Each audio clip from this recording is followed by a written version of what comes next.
Record progress. We're going to call to order a select board meeting for December 15th, meetings being recorded. First item on the agenda, review fire EMS department bunk room policy.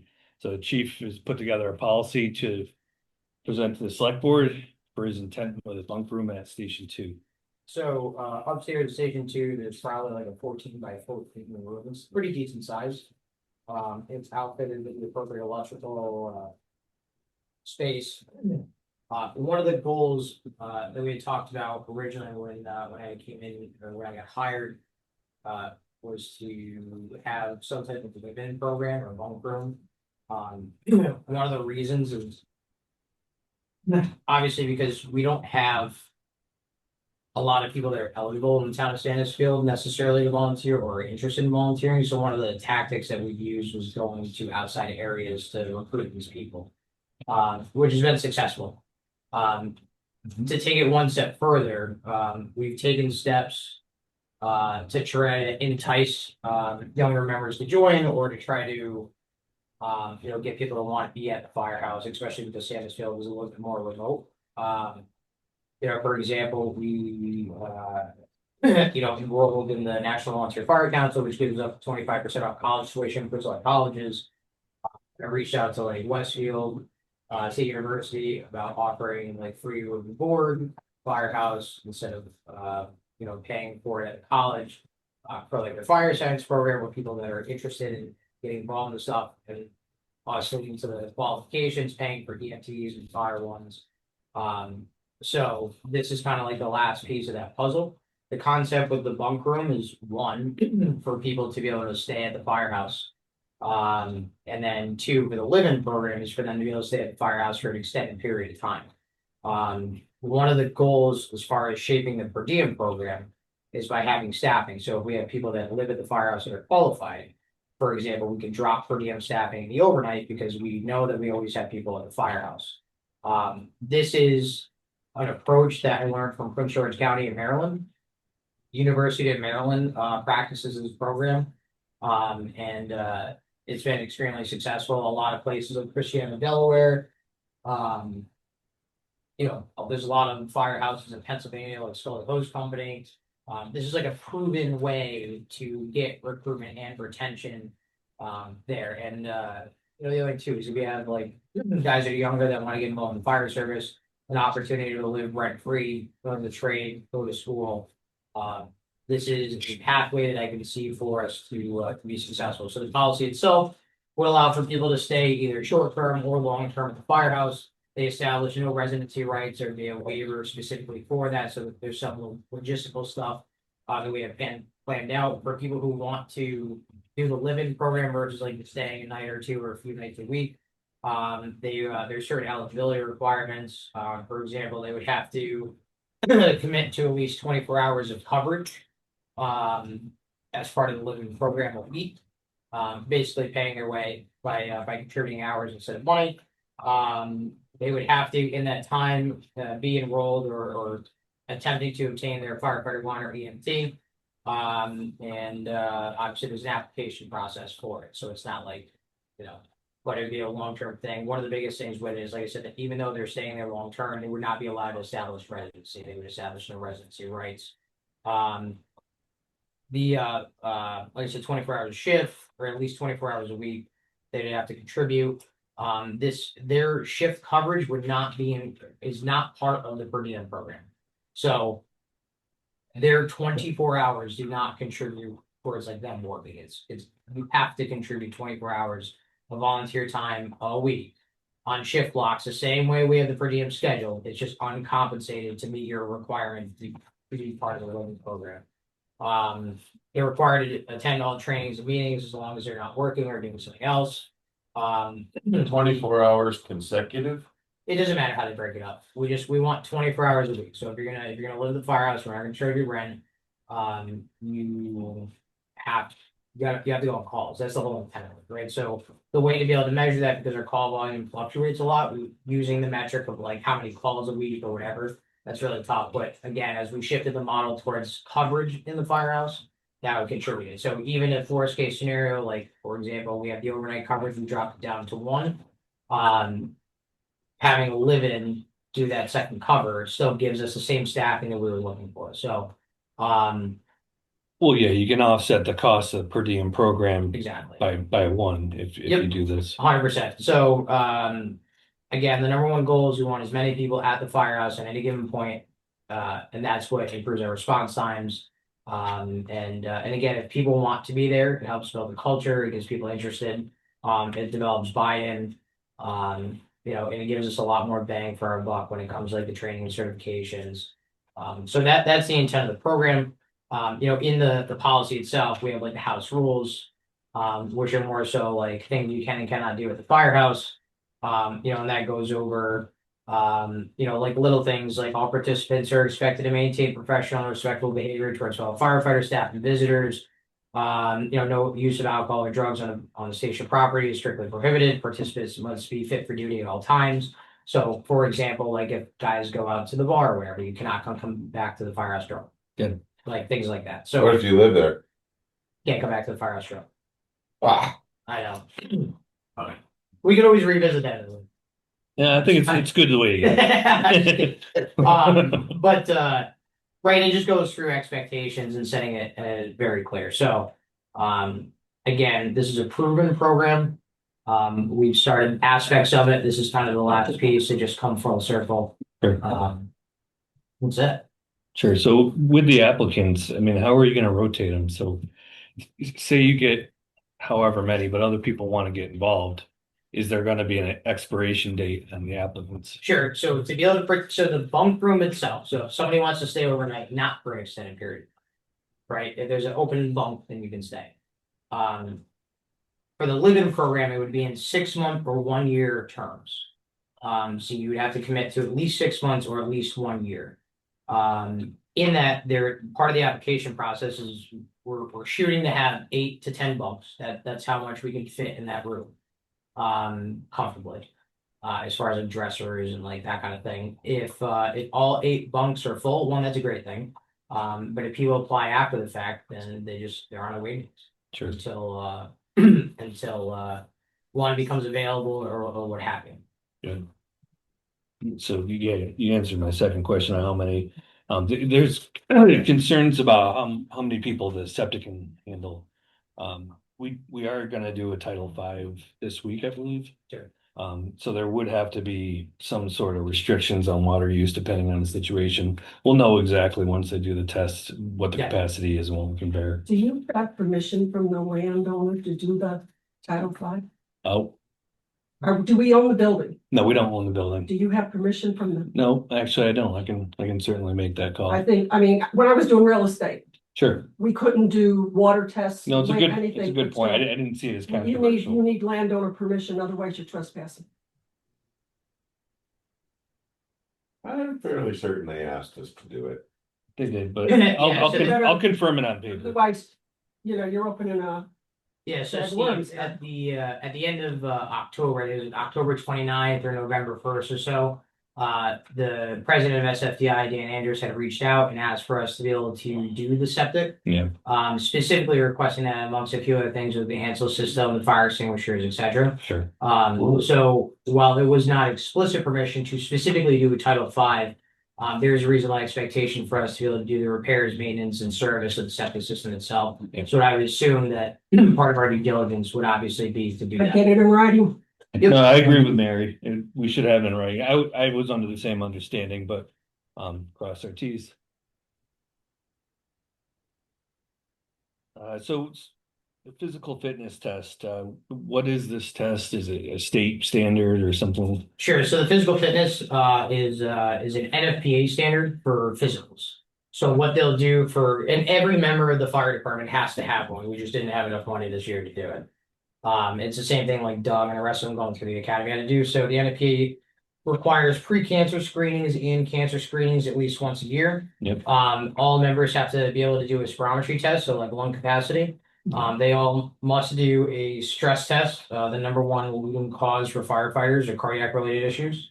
So they're required to be able to pass a stress test, general physical, diabetic screening, things like that. So it's just a general fitness for duty. Sure. Yeah, I think if we can just get some of these details Sure. on the document. Last one for me was the general conduct, 1.4 is smoking designated outdoors and firefighters can't smoke, so we need to leave that one. Sure. It's just smoking isn't allowed on the premises, and I think you should let the firefighters know as well, they can't smoke. Okay. All the new trainings. How many people are you putting in living? What number is gonna be the living? It's gonna be contingent on the Title V and what we can make work without overloading the system.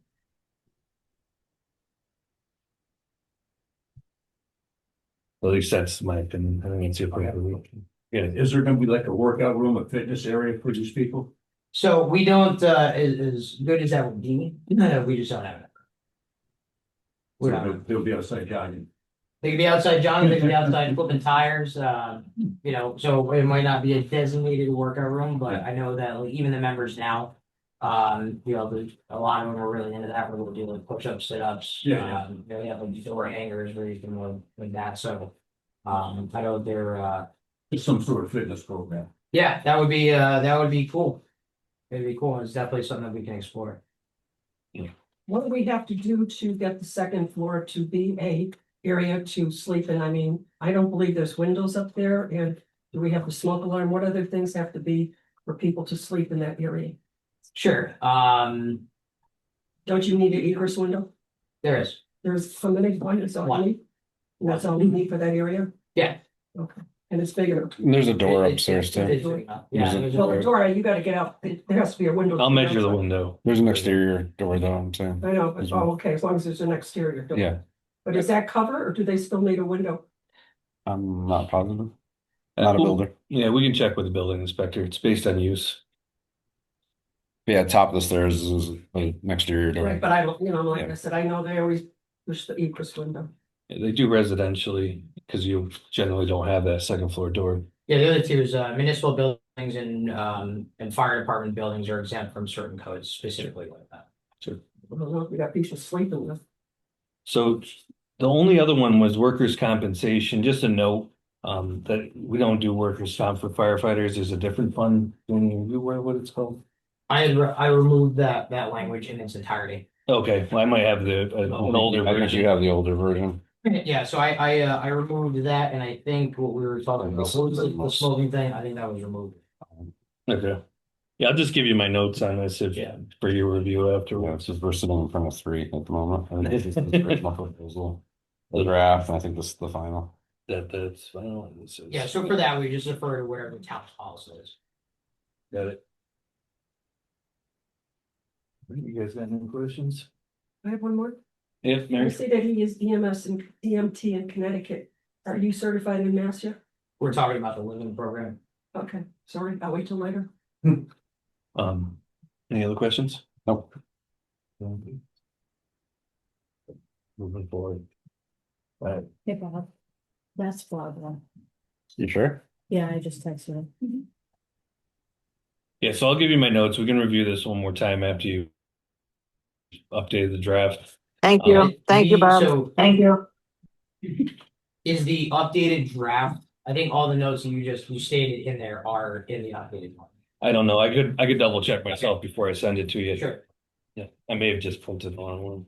Would you guys be okay with voting on accepting the policy contingent on finalizing some of the? Well, we can't do it until we assume ownership of the building anyhow, so Okay, I don't see that urgent. Sure.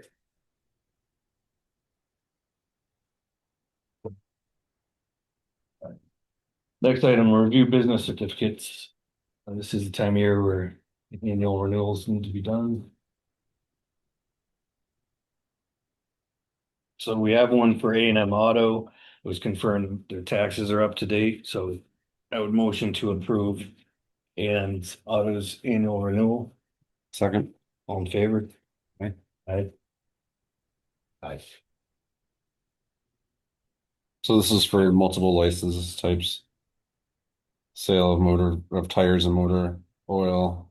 Yeah, you should probably amend it. Motion to approve A&M Auto's licenses. One is for operation and auto repair, garage and wrecker service, sale of tires and motor oil. And one of them is an auto class 2 license. Second. All in favor? Aye. Aye. Aye. Thanks, Bill.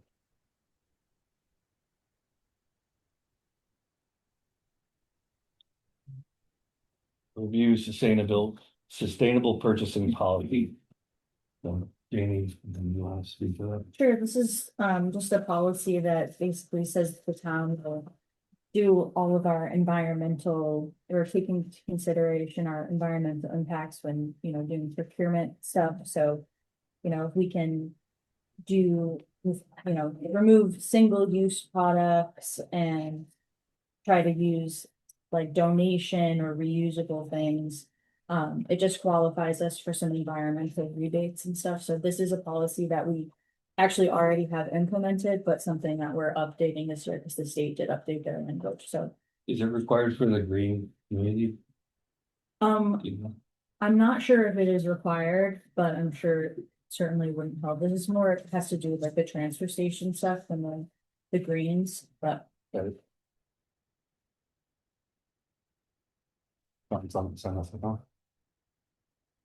He's got a second, it's good, like, it's not bad. Yes, Come on, Bob. St. John Field. My ass is thinking. So do we need a motion to accept it or? Yeah, it's motion to accept it in there. We actually do need to sign it, so we need to send it back over to the state. Motion to accept the sustainable purchasing policy as presented. All in favor? I, A list of things like, things that we should purchase. Yeah, it's actually, so as a part of this policy, it has a link to our preferable products and services. It's a guideline, so this will be available on the website, and as soon as they sign it, and now that they've approved it, we'll send it out to all of the department heads. You already sent this a long time ago. Yeah, a long time ago. But again, it was like, Yeah. that would be very helpful. Yeah, absolutely. all right, review Department of Conservation Recreation notice of proposed land acquisition. Okay. So the Commonwealth of Massachusetts, acting through its Department of Conservation and Recreation, DCR, has under consideration the fee acquisition of a parcel of land comprising approximately 50 acres in the town of Sandisfield. The property is currently undeveloped and is a mix of wetlands and forest land. The proposed use is for the property to remain in its wetland and forested condition for conservation and recreation purposes as part of the Otis State Forest. Attached is a locust map marked Exhibit A, which shows the property in which DCR is interested in. And it is I believe it's just one, Kimberly property, right? is it? Yeah, I believe so. Somebody's- It's part of their property. State bought one recently too. There was another parcel we had to announce a month or two ago. Is it at Richards Road? Yeah. There may have been one up there too. This is attached to Otis State Forest at the bottom of Town Hill Road. It's in between Town Hill and Cold Spring. So do they buy it?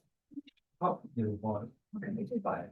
The problem is that the taxpayers pay a fair market value for the taxes based on assessments. The state pays the pilot money, payment in lieu of tax, and they set the rate. So the more of this land they buy, the less, it's a bad deal for us. It's a bad deal. It's bad. So do we need to mention tonight or just make the announcement? I think we just need to make the announcement.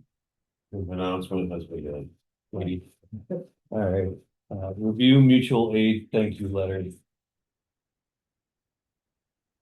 So Janie wrote a letter to just say thank you to our partners for the Thanksgiving Day fire. Who came to help with water and people to keep the other buildings from igniting during that really bad fire. I think it's a great idea to thank our partners, our neighbors, let them know that it's not going unnoticed. So motion to approve the letter to our mutual aid partners. Second. All in favor?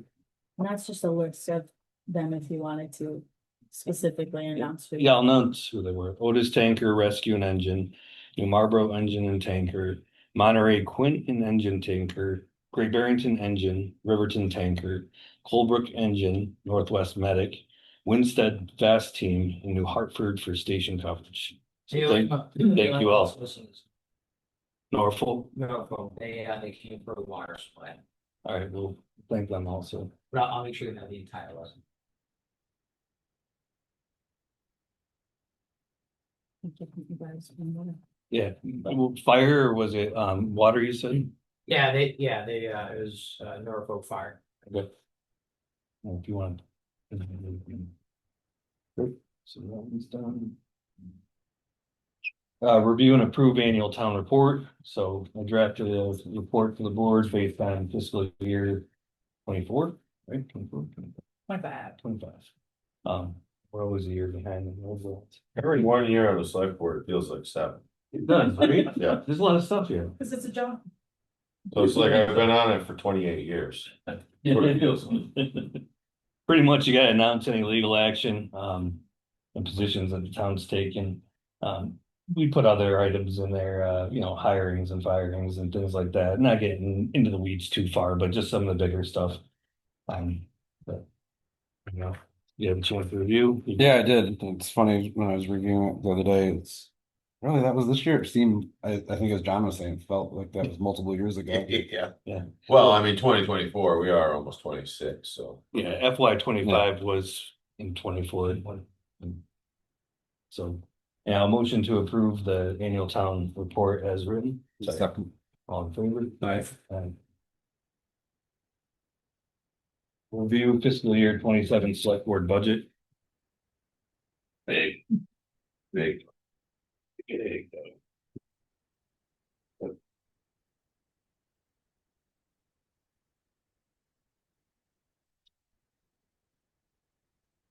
Got too much paper here.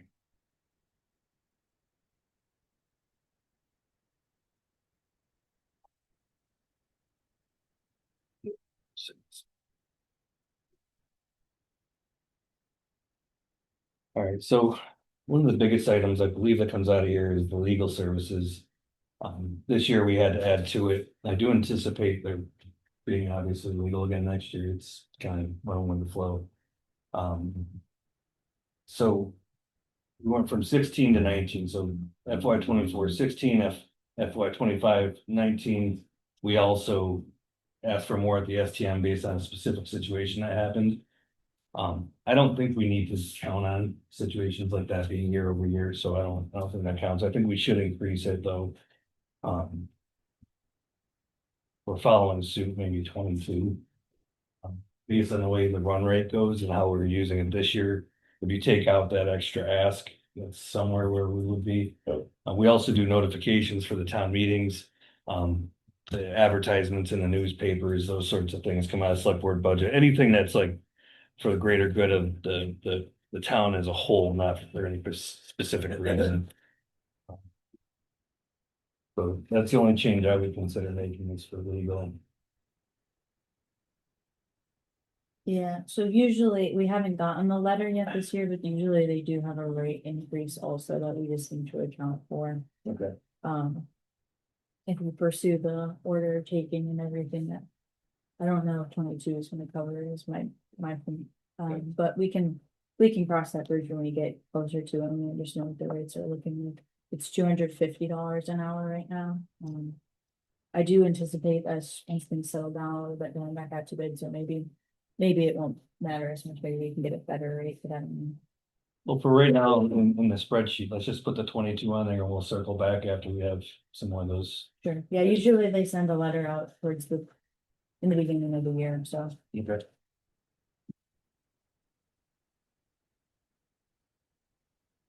Are you gonna level fund for 10 grand for the expenses? Yeah, I think so. I don't see a reason not to. No raises for you guys this year? Read. Oh, yeah. Oh, we are putting in the one, you just don't know about it. But Oh, okay. Just Bob. Yep. He's our IT tech too. It's appropriate. Any other concerns? Good. Why is this year's expenses up? Would you say that? Well, the legal's up because of the investigation. Yeah, but select board actual expenses, that's up. because of legal? No, we have a legal line item. I know, so I'm wondering. 10,000 appropriated, we used 8,000. 10,000 appropriated 8,000, now we're at 17,000. Why is that so high? Why it was, why we expended so much more last year? This year? Oh, And. Yeah, FY 25, okay. So in FY 25, you expended more because, and so the FY 25 revisions is we added $8,000. And the reason being is because we sent so many mailers out last year, and a new domain and everything, and those cost like $400 every time, so. So what do we do, like end of the year transfers or something, and then it gets added onto that line item, I think, okay, all right. It's a hard one to guess on too. I'm hoping that we're nearing the end of all that nonsense. I hope so. Department board committee updates. Any takers, chief? So your question, sorry, so I'm actively working the process, doing some serious in a way, right now it's Can I ask another question? Yeah, go ahead. At the fire that was at the New Hartford Road, they have a pond. Was that frozen, or do you look at those? Do you look at these? I know what I was told one time. I have a pool, so like 24-inch, 24, but I was told that if there were a fire, they'd use my pool, or if I had a pond, they would use my pool. Was that a thought, or did anyone know there was a pond there? Yeah, so in the pre-plan for that area, one of the things that we did when we got here was go around and identify all the water sources. That was one of the reasons for bursting first too. The problem with getting to that one specifically is there's like a marsh area that kind of like surrounds it. And then from the roadside, there's like a 10-foot bank that you have to go up. So, and this is not like a Sandisfield issue, this is one of the things that we have to work on mutual aid. In order to be able to get to that, trucks did not feel comfortable going in there without getting stuck. And then two, one of the issues is not everybody has the same size, it's called hard suction, right? So like when you draft, like out of an area like that, it's like a, think of it like drinking water out of a straw, right? You need like something rigid, otherwise like the soft hose would just collapse. Not everybody has the same size hard suction and the same ways to connect it. So we were only limited to about 20-25 feet of hard suction, which was not enough to be able to get up the 10-foot bank and they go down. It was attempted and it wasn't successful. So the closest option that we chose was South Sandisfield Road and Hartford Road. We tried using the dry hydrant, and the dry hydrant is broken. So, but yeah, to answer your question, yeah. So we'll make every reasonable attempt, but sometimes we're limited by equipment resources to go to. Do we have other dry hydrants in town, or is that the only one? We have quite a few, but I think we have something like 38 of them. Only 2 of them are in service. They're I guess a few years ago, when I was told there was some type of like freeze. A lot of them are like Schedule 40 PVC conduit. And the other issue is that the town owns some of them are on private property, ownership of the dry hydrants. We have no infrastructure plan as far as even how to be able to fix them if they do.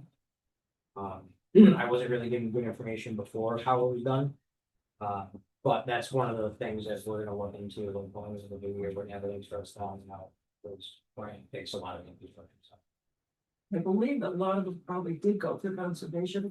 I'm pretty sure we've seen stuff. I just don't remember the last one that was done, Yeah, but I would believe that they did go through. so we compile a list, so I have a list in the latitude of longitude, Yeah. exactly where they are and what's wrong with the router service, so. Too bad.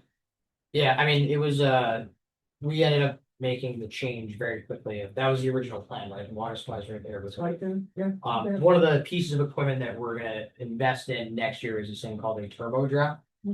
Which allows us to be able to use the hose on the truck to go as far as 200-250 feet. And be able to do that, because we have bridges, the streams like down on 57, some of the areas where we might have a struggle. It allows us to be able to resolve some of those issues. But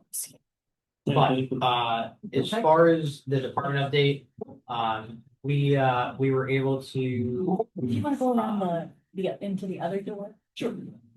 We were able to graduate 4 from the Fire Academy in Connecticut.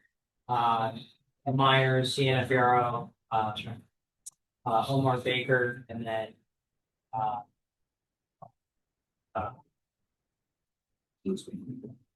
Sorry. I think Cameron Meter. Yeah. Yeah. We were able to graduate them successfully. We had a reception at the firehouse. There was a really decent turnout. I appreciate everybody who came. These guys put in over 213 hours of classroom and academy training to be able to pass. All of our graduates did pass, which is why they were able to attend. Like I said, we had a reception at the firehouse, went really well. The New Boston Church participated. I know Zoe and Barbara and Melissa put a lot of work in to help pull it off. And like I said, the turnout was really good. In addition, we're starting to submit the applications to host an in-house EMT class using our own EMSIs. We have about 10 that we want to send through, but fiscally it makes more sense to do it in-house than put it out. We're going to offer it to members in Sandisfield only, since it's going to be the first one that we're putting on. We want to make sure everything goes smoothly before extending it outside. So we're actively in that process. We're getting ready to submit the applications to the state of Connecticut to dual register the ambulances, both in Connecticut and in Mass for some compliance issues, and also in preparation for the interfacility program. I also received a letter in the mail. It looks like it went to every resident in Sandisfield from Southern Berkshire Volunteer Ambulance, specifically about asking and soliciting donations. I'll leave a copy with you. I just want everybody to know that Southern Berkshire is not our primary paramedic service or our secondary paramedic service. Our primary is Northwest Medic out of Connecticut based on geography. If you choose to donate to Southern Berkshire Ambulance, just know a handful of things. 1, it does not offset your bill if there is one. And 2, none of those donations go to the firehouse. They're soliciting that independently. Traditionally, I don't know about up here, but traditionally in the fire service or emergency services, if another agency is going to solicit for donations in your primary service area, usually they call and advise you first, because there's a lot of scams that go out and what have you. That was not done with us, so I'm not really sure what it is that they're doing specifically, but in addition, I would say, 8 months ago, we started participating into the Southern Berkshire EMS study about regional EMS. The study has gotten to a point now where they're asking for a direction on how towns want to proceed. There's about 28 towns that are participating in it. And they basically laid it out where there's 2 options that they're recommending. Either we pursue to create an EMS district, which is an additional contribution from the town, to have it independently funded and basically have a regional ambulance service. Or the second option is to everybody commits towards using Southern Berkshire as the primary ambulance. So that would mean in this study, if it were to move forward, we would give up our ambulance and use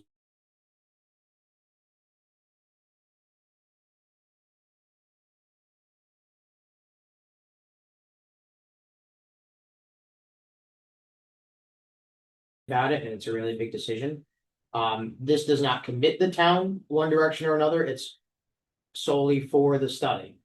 But I would just note that the last thing that I wanted to talk about was some of the financial stuff that we're running into issues with. I know that Janie's been working really well with us as far as handling some of the procedural problems. However, one of the things that the select board should be aware of is we've had invoices rejected that have been posted for submission, for example, like the AED to replace the one in town hall. We've asked and communicated pretty effectively on enforcing some of these finance policies. For example, like if an invoice is going to be rejected, like simple communications back to us of when it was rejected, why it was rejected, so we know how to be able to correct it. And if it is, so far it's happened at least 3 or 4 times and we haven't had a positive response. In addition, we've started tracking since we got first due in August. About the aging of open invoices, and we're tracking the progress, payment status. And really doing our own accounting in-house just to double check some of the stuff. We're noticing a trend. And I just want you guys to be aware that one of the things we're gonna start this week is really harping on some of those financial practices and policies to be able to make sure that these loopholes don't exist. Like I said, Janie's worked really, really well with us as far as answering a lot of questions and helping. But as you know, like Janie shouldn't be babysitting. And I want you guys to know before this stuff comes out. So that's all that. So when you said an invoice is rejected, who is it rejected by? It would be rejected. Well, so it could be rejected by you guys. It could be rejected by the town manager. It could be rejected by the accountant, I believe, right? There's nobody else that can reject it. Yeah, And the particular one with the AED, who rejected that one? That would be the accountant. Then we don't know why. The way the invoice was formatted, it didn't specifically say invoice on the top. And it was left in our folder with no real communication other than like resubmit.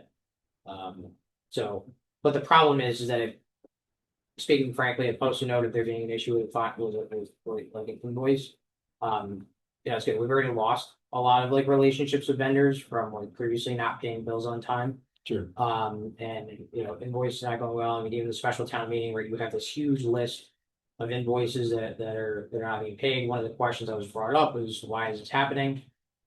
We took it very seriously, and we have. But whether it's reviewing policy, whether it's enforcing it just by being very consistent with emails and questions, nonetheless, it puts us in a weird spot because some of these, like for example, AED, that's our medical supplier. But we've already had to go to a different medical supplier because of past due invoices. So again, I just communicating proactively to let you guys know that you guys will be CC'd on a lot of these emails. We're tracking overdue invoices. And we're gonna really start being very consistent in understanding why they're not being paid on time, if the warrants are being delayed, if there's questions about it, or what have you. Well, that's kind of the red tape in town business, because there's so many stops on the way, the accountant sees it, treasurer sees it, Janie sees it, select board sees it. Keeping all this stuff transparent does take time.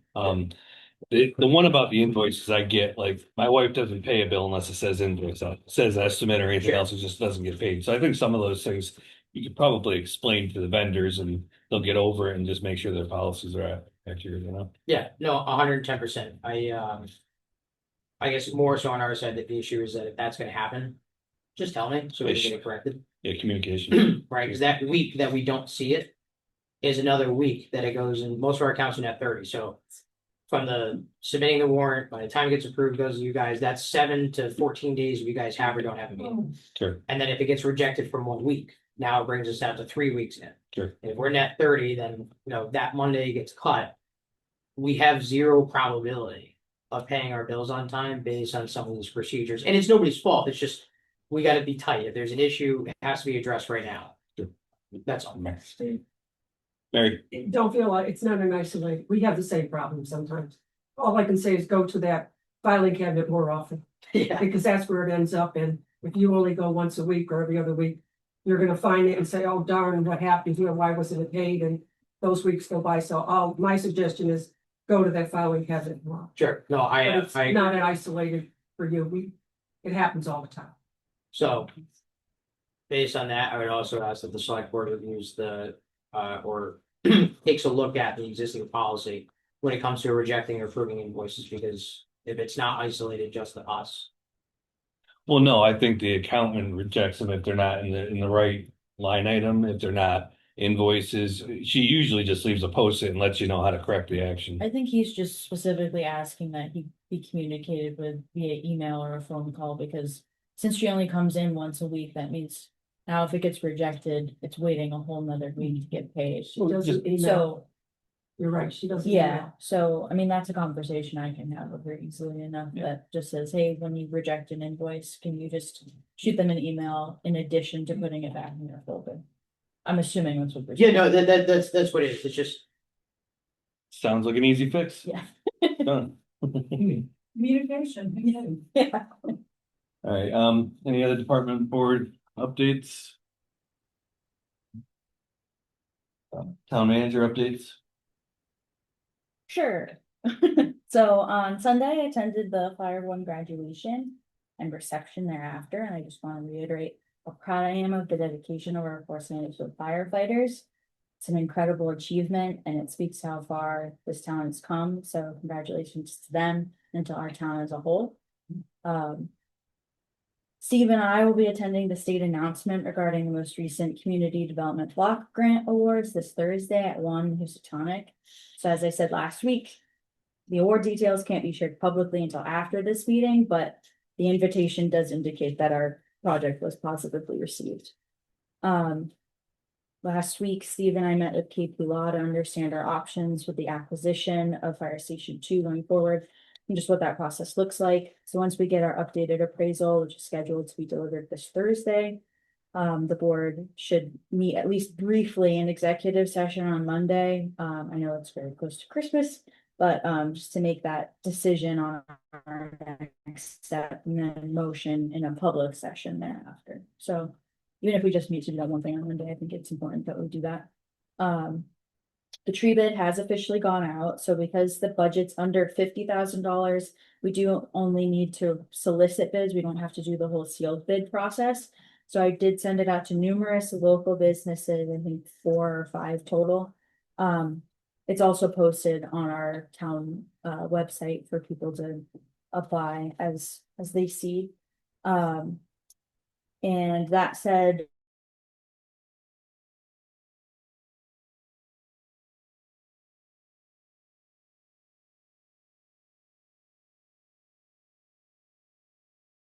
not apply to a small town, she is from Westfield.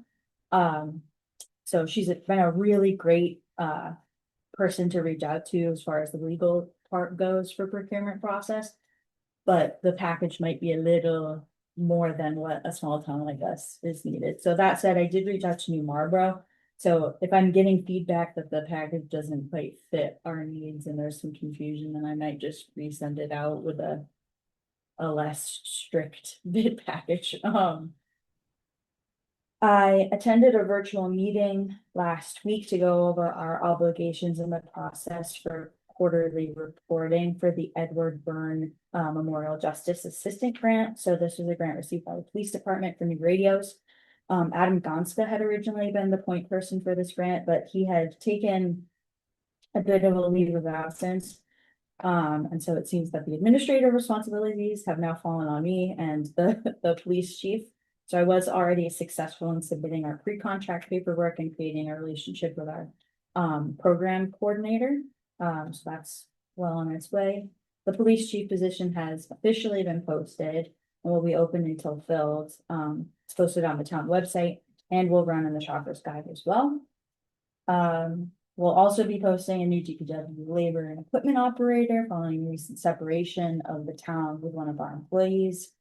And the last update is just that the town will be having a holiday party this Friday from 4 to 6. So if you're interested, please RSVP to Lori. Thank you, Janie. So with the grant that you're now taking over, was there a family emergency, extenuating circumstances, or did you just drop the ball? Well, I think he just took a leave and then I don't know if he expected the interim chief to sort of take over that responsibility and then, he's only here for, however many hours he's here for, 8 hours a week. So it just kind of dumped on me. It's pretty irresponsible though. I think, hey, I can't do it because we would have lost the money. I would just recommend that the chief takes a look at it. Yeah. For bringing right up or whoever he feels is fit in the situation. Are we on to us? Yeah, unless you had questions for Janie first. All right, select board updates. I'll just parrot what everybody else said. I went to the graduation yesterday in Burrville. It was great to see everybody's involvement and glad that we've been able to do that. It's a monumental step. And then, of course, the reception afterwards at the firehouse was also great to see the community's involvement there. Other than that, Let's see, I came down today and met with the highway department, Janie. Did some of that business. And let's see what else. I went to the ceremony on Sunday. I thought it was awesome. Just really proud moment for Sandisfield. And I also want to say that I was disappointed the Berkshire Eagle wasn't there. And I was disappointed SFDI wasn't there. It was a real good opportunity missed. To just show some support. There we go. And then just before the meeting, we got a letter from SFDI. I'll read it.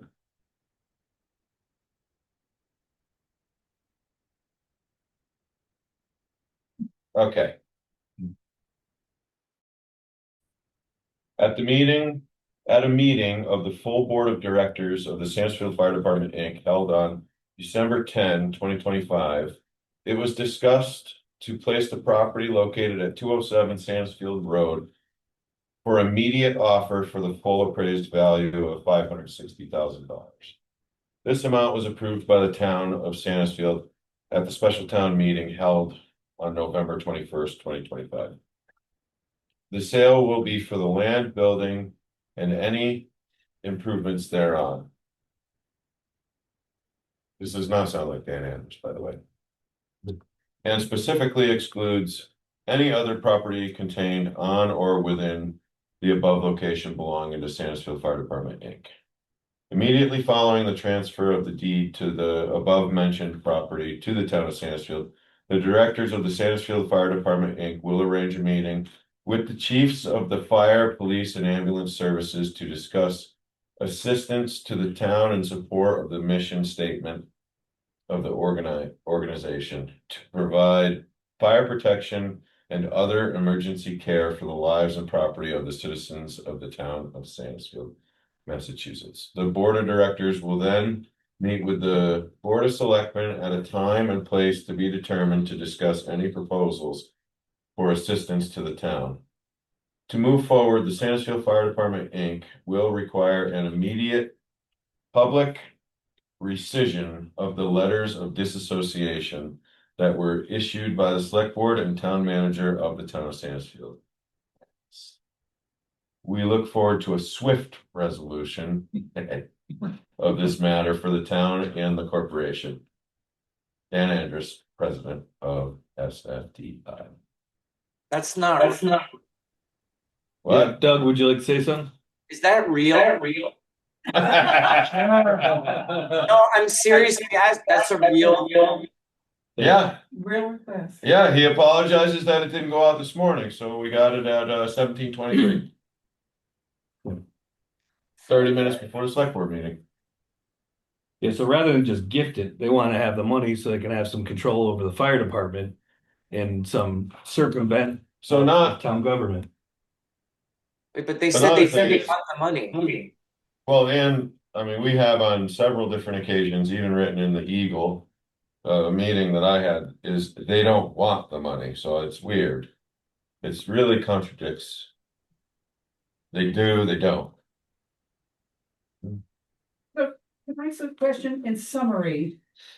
They want the $500,000, but they still want to be in charge of our public safety. Is that the bottom line? Is that what I'm hearing? I don't think that's what you, Okay, that's. I think.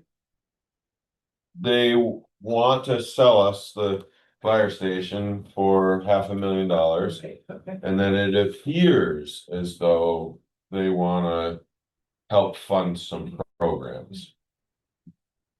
But they want, I mean, they would be, if we rescind that disassociation, then they would be our not-for-profit fundraising on behalf of SFD.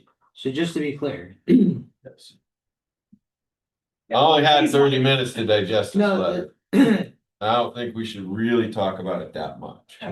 I just, my understanding of what you read is that they're willing to accept the dollar amount.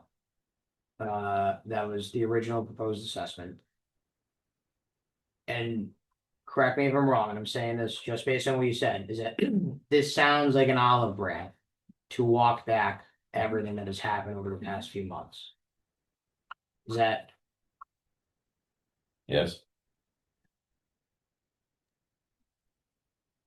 When it says excludes any other property, what do they mean by that? Is it Yeah. personal property or So, land property? yeah, so over the years, they've fundraised, bought things. Right, Retained ownership and leased them back to the town. So I imagine they're That gonna means claim they- there's certain things that they own that we can't have any longer. that's what they're saying by. I'm other property. guessing, I'm not sure. And, But personal and property. they're making demands. what's that, Doug? And they're making demands. They give that. is it a demand or do they ask to meet with the emergency service leadership and ask to meet with the town leadership? I mean. I can tell you that I met with Dan Andrews 3 times and I don't know why now, like. You're giving us permission to pay you $500,000, like you, that's actually not your permission to give, we're. By the town meeting, we can. It could be 0 to 560. So it Well, it has to doesn't be make listed any out. sense. Okay, 1 to 560. Well, I'm seeing that this is their people have asked multiple times, what are they planning on doing with the money? And here's they're saying, if you allow us to be your nonprofit again, we're committing to do something with the money for the benefit of the town. Yeah, I have so much to say, but I think I'm gonna. I agree. It's a lot of free cash to burn for somebody else to make a decision. I just think, how many times do we want to hear no? No, we're not funding that. That May would I be- say, may I say something? Nope, you're done. May I please say something? Nope, May I please say something? okay. Mother May. I would like to volunteer to help write the reply letter. Thank you, Barbara. I think, I just want to say that if we were to seriously consider that, we would have to have a list of demands, which they've never been able to meet, but some of it would be opening up your books and showing us what you've done with the money so far. One of it would be, I know they've recently restructured their board, but I think that has to have some oversight and maybe some representation from the town on it as well. Doug? I just want to reiterate for all Go ahead, Doug. I just reiterate for all the. Can you hear me? Yes. For all the reasons everybody has said, this letter sense and I think serious. There's something else. It doesn't make sense. That's my gut reaction. Again, we received it about half an hour before this meeting started. We haven't really had time to digest it and think about I it. mean, we've asked the organization to contribute towards major purchases and they've said no every time. Put that out there too. This eminent domain costs us with KP Law. Do they have an estimate of what that would cost? I mean, It depends on what happens. So, right, so say we take it for fair cash value. Right, Say they say it's not enough and they sue us. Do you really think they're not gonna sue us? That's gonna carry a value too, right? You know, to say like you don't want the money publicly a couple different times, to me sounds like they don't want the money. So if we gave them $1, would they sue us? I don't know. There's just a lot of different strategies. We're gonna talk about it as a board next week and try to make a decision as to how we want to move forward. Litigation, it can vary so much depending on how hard the heels are being dug in. I mean, do we want to do the right thing for the town or do we want to make money? Like there's really a clear distinction. So I don't know, to be honest with you. So select board updates, we got rid of the container. My son and I unloaded it, brought it down to Old Town Hall. Well, RW's brought it there, but we brought the stuff down there. There's a lot of assessors records that are in Old Town Hall now, which are really interesting, from the 1800s up. If you haven't read them, they're worth at least pawing through. I thought it was pretty cool, as long as Doug allows it. I don't want to send everybody into his records, but it was neat. Everybody in town had livestock and the way they were taxed was vastly different than it is now. It's just really interesting. The records belong to Amanda. All right, so then we'll ask Amanda if we can have people pawn through them. But yeah, we're getting a new furnace down in Old Town Hall, so that was in preparations for cleaning out the back room and getting it ready. So that's gonna be happening this week. Future agenda items. We talked about them. Topics not anticipated. Bob, you wanted to speak about? Well, I think the Blanchers can. Yeah, so they had mentioned you wanted to bring up an item for topics not anticipated. Well, Can you just state your name?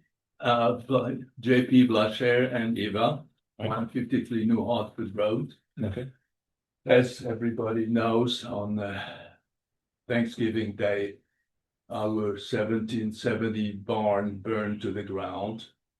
Our guest house and the main residence was saved by the timely and efficient assistance of the Sandisfield Fire Department here again.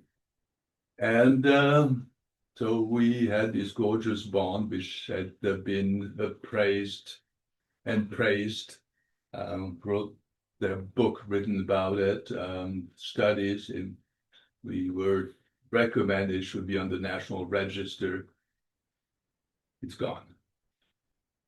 The day after the fire, we got a phone call from Ron Bernard, who is the town historian. I'm sure you have all read his works, saying, you know, there is a barn on Cold Spring Road, which is about to be torn down, and which looks like it could be a replacement for yours. So obviously would like to replace or rebuild when and if the insurance pays. That's the story.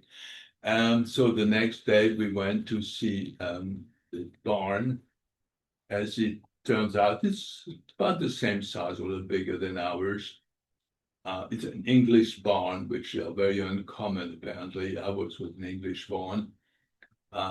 It looks very old. I would say it's a twin of what our barn was. I personally believe, and strongly believe, that the same barn builders built it. You know, I can give you the whole story of that family of barn builders, which is part of the history of this country and certainly of this town. They built houses here, and so Ron Bernard suggested that since he knew the conservation and recreation department, he would write them a letter. The barn has been condemned, you know, it's been shored so that it doesn't collapse. Next to it, you have a slaughterhouse for pigs, which found unique and has been restored. To make a long story short, he explained to the gentleman why we would like to have some of the beams so we can rebuild the barn pretty much as a historical barn, and that it be obviously an act of conservation, which that's what they're supposed to do, and obviously we would take care of any financials or whatever. So the gentleman answered that yes, they were going to take the barn down probably in January. So we said we got a little late, but January can stretch, as we all know, and that they intended to use the barn for possibly repairing or some buildings when, if needed, in somewhere in the Commonwealth or Massachusetts. Now we believe that it'd be good for Sandisfield that a unique Sandisfield barn should remain in Sandisfield. And we wrote this gentleman a letter explaining what we want to do. We have not received an answer, so we wonder if we could get help from the town and possibly also get help from our elected officials, you know, our state senator and state rep, to try and nudge these people to, you know, we believe that if they take it down and put it somewhere near the beams to rot, that's what's going to happen. They'll just rot. Most likely. Most likely, yes. here, they could create an act of basically goodwill, conservation, and it'd be a good story. I'm sure the Berkshire Eagle would love about that I'm one. sure. And it would be a credit to the town. So here we are. We would like to see, can we get some help either by phone call or writing or whatever. So we intend, we've been in Sandisfield 53 years. And we know the barn was falling apart. We spent a good deal of money 20 years ago to renovate it because we had been told that it was probably the oldest barn in Berkshire County. Cool. So here we are. And we are pretty sure that it's the same people, the Dowds, who came in the first ones came in 1632 to Guilford as indentured barn builders, and then they moved up the Connecticut River and Valley and ended up here, and they're actually buried in that little cemetery on Cold Spring Road. I found a grave and photographed there. Yeah. So we just feel that it's it would be a nice thing for the town, and it could be, I don't know how much publicity we want, but so. I think the building being reused as a whole is the best thing for it. With timber framing, there's specific pieces to a barn. If you took one away, you'd have an unusable structure afterwards. So I think this is really, really a great idea. And it is identical. The central part is exactly like ours was, with the chestnut beams and all wood pegged and that's wonderful. Yeah. Chief, you want to say something? One of the things that they did not mention that I think is really important is that professionally in their lives, they worked as in the antiquities business. So them speaking from the historical sense, not only are they extremely credible, but that is what they've done for many years. I don't know if you want to explain your what it is you guys look for. Well, we were importers and distributors of pan-European silver and China, and we also, as a sideline in antiques, we bought and renovated Whiting Bills in Winstead, which was also building falling apart. And when we finally got it done, we had 60-10 with it. The only going business, I would say, in Winstead. We just sold it, not because we didn't like it, but we bought 84. So we don't know how much longer we can't handle it. So yeah, the landlord business for now, huh? Yes, I know. You all know it. So Janie drafted up a letter of support for you that I'm gonna motion that we accept and sign. And in addition to this, I'd recommend that we contact Lee Davis and Senator Mark and ask for their assistance in that as well. Yeah, we could send it to them first. So. It's a second. There's a motion, right? Any discussion? Good. All in favor? Aye. Well, thank you. They're telling you they're just gonna use like pieces of it? Yeah. Yeah, they will just take it apart and store it somewhere and maybe use it at some point. and Because maybe use it at some point. they've torn down Minery's whole property, his barns. I know, I would be highly surprised if they didn't take it apart with an excavator. I Yeah, mean, yeah. Yeah. On those houses, there were like 5 or 6 houses Yeah. all along the lower lake. Yeah. And everything has been thrown away, so I'm really surprised that they're saying they're gonna keep it. Well, I mean, it's sort of a vague. Yeah, Sounds to me like somebody probably in the DCR might wanna keep is it. gonna keep it. That's a good point. So our letter, I'd just like to read it out loud. Dear Commissioner, on behalf of the Sandisfield Select Board, we respectfully write to request the Massachusetts Department of Conservation and Recreation's consideration and support in donating the historic timbers from the barn located on Cold Spring Road, which we understand is scheduled for demolition January 2026. As you may be aware, the Blanchard, I'm sorry if I'm pronouncing that wrong, family recently suffered the devastating loss of their barn due to a fire. That barn was one of Sandisfield's most historic structures, dating back to the 1770s, and held deep significance not only for the family but for the broader community. The loss has been felt throughout the town, given the barn's age, character, and connection to Sandfield's early agricultural history. The opportunity to salvage and repurpose the historic timbers from the Cold Spring Road barn would provide a meaningful path towards restoring the Blashare, barn in a manner that honors its original form and historic integrity. Reusing period appropriate materials would help preserve an important piece of Sandisfield's heritage.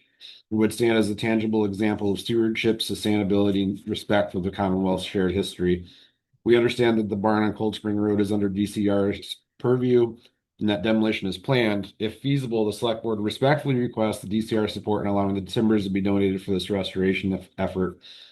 This gesture would have an outsized positive impact, offering comfort to a family recovering from loss and helping the town to preserve a structure that has been part of Sandisfield's landscape for more than 2 centuries. We would welcome the opportunity to discuss logistics, timelines, or any other requirements necessary to make this possible, and are happy to coordinate with DCR staff to minimize any burden on the agency. Thank you for your consideration and for your continued stewardship of the Commonwealth's historic and natural resources. We greatly appreciate your time and attention to this request. Sincerely, Sandfield Select Board. So That's a very good. That's Yeah, Janet. don't please, does it, I don't know who you're addressing it to. I mean, would you like to have the name of the person? Department of Conservation and Recreation. But yeah, if you have a contact person. The name of the person who wrote us, and so you might want to CC him. or Yes, something. absolutely. Yeah. Okay.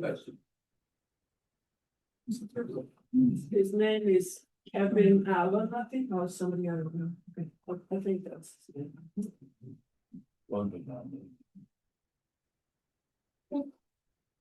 It's too bad. Well, Ron Bernard wanted to buy it himself some years ago. Because he was building a new barn and. he wanted- Wait, Yes, I think they were because they had. Right, my husband went up and looked and it looked like they were attempting, but he said they were doing a terrible job. I mean, he must have fallen down. Right, didn't fall down, but he said it was a terrible job. contact They- the You're on the conservation. Yeah, that's got nothing to do with us. Yeah, maybe just We need to know email in it's this valid. letter and give Yeah. a backstory. Yeah, it's like the acquisition of land, absolutely, that is nothing. Yeah, and also, by the way, you keep buying all this land They off want of us, Yeah. give them a Right. pile of money for it. Just gonna say that. I'm gonna put it right here with the other stuff. So we signed that letter. Janie will forward it off to, and then, Janie will also contact their state rep and senator, local senator. We'll have protesters next week saying save board. That's after the Eagle season. We can give you Jane Kaufman's contact and, maybe she would do a story for it. We love Sandisfield. Especially if you could repeat what you said about the history of. Oh, yeah. that barn. Yeah, we Yeah. told him, no, when you bought the house. But how you prove It's not that in here. part of it. probably the same. 29. Yeah. Alright, so we got POs, minutes. Yeah. POs. Yeah. And I'm going to go into it, I'm going to go. Well, we just, yeah, I asked guys to that's the people that keep it down. Yeah. You can have a very motion to the minutes and stuff. Okay. Okay. Let's take her out. Yeah. My husband said he's been in there a long time ago, but he was in a turret, he said that he, went through it. It was a beautiful word. Yeah. They're doing an investigation. So I haven't gotten. Interesting stuff. Oh, then they'll, Yeah, to be able, she already did things with the fire, right, so follow up. The rest we can, or you gotta be. Eyes on the scene. It's on those, yes, put those. Yeah. Oh, no, I ain't reaching out. Well, Did I go there too? Watch I don't coming from know. last week. So he said you know it. Yes. What's that? Is that the one from last week? We held? We hold one tonight. It was an executive session, this one is about. Yes, it is, that's, yeah. That's a controversial, really, I see. That's the name we moved to accept it. Yeah, I got five that today. Yeah. Repair the police station for the fire alarm for the library. Add a security cleaner at the police department. 2 minutes, let's see. So for that.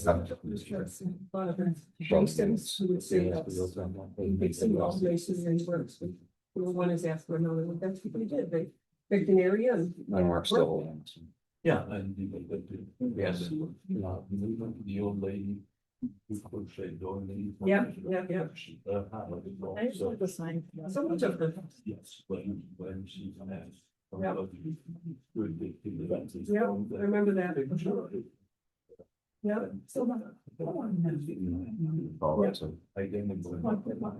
All right, everybody, we gotta make a motion for the POs. We'll just make sure Lori can hear us on the owl. So there's a motion, to accept PO number 1945, which is for a repair of a pull station at the alarm at the library. PO 1944, which is to add an additional camera at the police department that would face the DPW to be able to review for security purposes. Motion for purchase order 1774 for 145 tons of treated salt for the highway department. And motion PO number 1943, which is to purchase 5 shelving units for storage at the Old Town Hall. Second. Any discussion? All in favor? Aye. Aye. Lisa. So. Take a look at this one.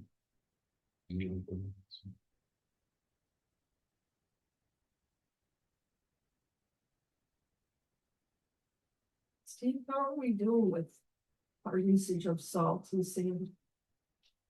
My understanding from the DPW chief when he was in here the other night is that he's reduced the amount to the state standard rather than the old procedure. Okay. And he's being more careful about how they apply it. I don't remember the ratios, but there's 240 pounds per mile. 240 pounds per We mile. were putting on 500. Wow. Just saying. How much did the salt go up per ton? The PO right here is $3,500 a load. $104 per ton. It's actually not bad. No, that's not that far. And it's Morton salt, so I think you can eat it. That's what I've been using. When it rains, it pours. Yeah.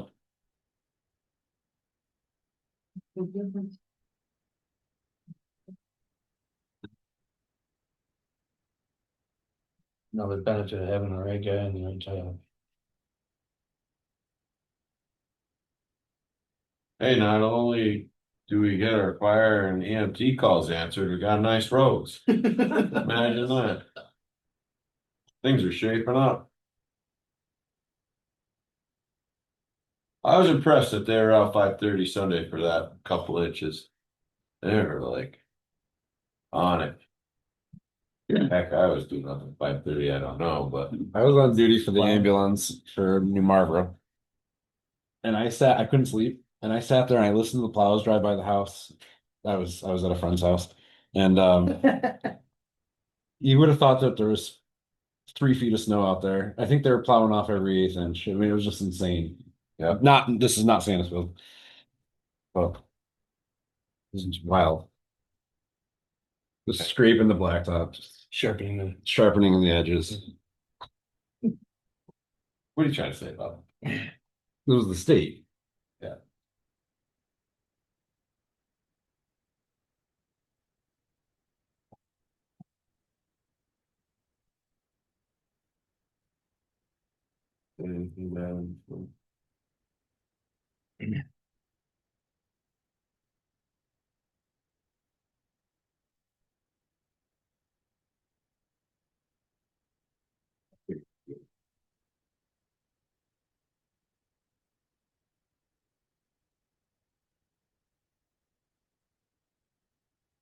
Yeah, so if we keep up with the, 240 pounds per mile.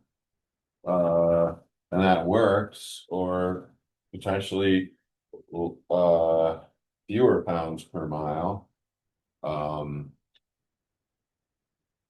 That money at $100 and something a ton, we go to gravel. Right, if we got a stockpile of salt left over at the end of this year, we don't have to buy it next year. Gravel. And that's what the super was saying. He said, if you use it to pre-treat, you use half as much. If you're putting it on afterwards, you're trying to melt ice and snow buildup. It's the wrong way to approach it. Yeah, it's not meant to melt the snow. It's meant to keep the snow from sticking to the road. The hard That's pack, it. Huh? hard pack. Yeah. Just out of curiosity, what does he use to measure? Is it spin counted? All the spinners are electronic. Motion to approve the minutes from And they- November 17th. They spin based on miles per hour. Second. All in favor? I, Sorry. no, Steve, stop pressing on me. I wanna stay here till, I gotta get at least 9 o'clock out of this meeting. Get that OT. I gotta get that OT. Motion to adjourn? Oh, Second. All in favor? nay. Aye. If I say nay, Then We're we have here. to stay over. We're staying. Do it. Nay. Alright, we're still in. Keep the all. Motion to adjourn. Yeah. What do you say? What do you say? They're excited too. Adjourn without prejudice. Isn't that how it goes? Yeah.